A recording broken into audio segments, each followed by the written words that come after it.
So how I use it is I generously apply it sa body ng dog ko. So you have to apply it all over your dog's body and then rub lang siya. Para nagsasabon lang din kayo.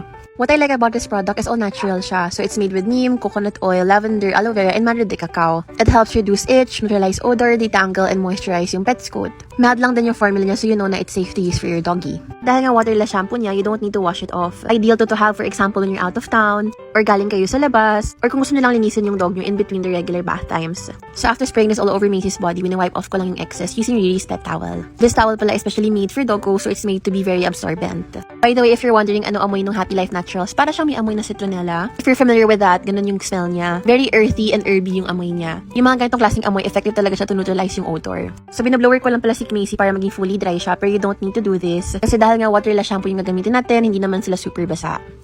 After blow drying Macy for quite a while, binabrush ko na yung hair niya. So if you would ask me, would I recommend Happy Life Naturals na waterless shampoo, I would still say yes.